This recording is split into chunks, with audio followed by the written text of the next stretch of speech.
And as Haley just mentioned, that air quality alert remains in place until 6 tomorrow morning. With so much dust in the air, what do people here in the valley need to know? I spoke today with Eisenhower Health pulmonologist Dr. Naveen Jayakumar. Dr. Jayakumar, first off, how concerned should all of us be right now about the dust that we're seeing in the air? That's a great question, Peter. I think the most people that should be concerned are particularly individuals with what we call reactive airway disease, patients with either asthma or chronic bronchitis with a flavor of asthma, patients that tend to be very sensitive to dust with dust allergies and seasonal changes and such. Those patients tend to be the ones who get a lot of wheezing, chest tightness, productive cough, like coughing up phlegm. So those are the patients that should be really concerned about this dust storm that we've been having. And in those cases, usually their doctors would have a prescription for either a short-acting inhaler such as albuterol or Advair, Wixela. There may have other inhalers on their regimen as well. So they should really contact their providers and find out what the next step is. It's possible that sometimes when if it flares up their asthma, they may even have to go on a brief course of corticosteroids, such as prednisone, to better get control of their asthma. But for most individuals without any predisposing pulmonary conditions who are healthy otherwise, there's really no concern with this dust storm. It's just standard precautions, common sense, really.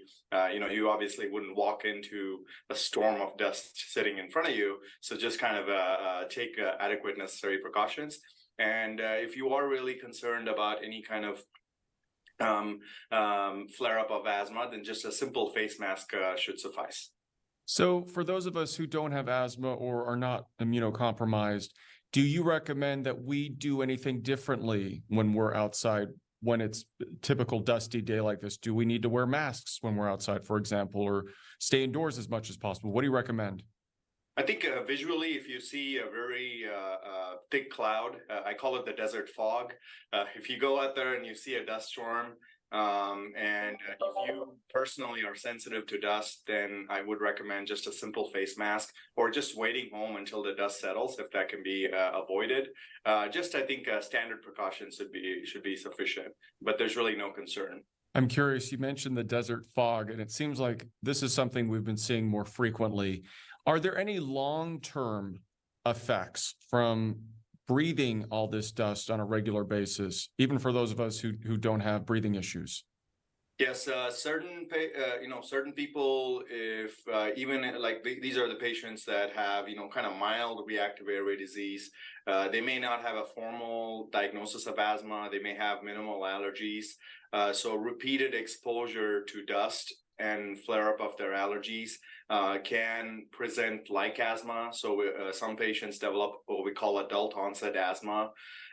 We see that commonly, people move in from the LA area or Northern California area, and then right after they come into the desert, they get exposed to the dust. They then are diagnosed with asthma, and then they have to go on inhalers. That is something we do see. Okay, Dr. Jayakumar, we appreciate your time. Thanks so much for joining us. No problem, Peter. Take care. Bye-bye.